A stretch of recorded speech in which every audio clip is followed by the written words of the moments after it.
Hi everyone, welcome back to our channel. For today's video, we're gonna learn how to bulk delete all Facebook posts on a page.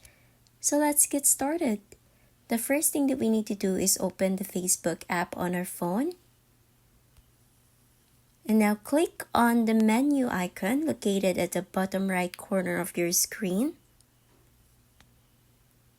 Now from here, you need to scroll down and look for settings and privacy. Tap on it. And here, click on settings. And from the settings, you need to find your activity. Now choose activity log. Tap on it.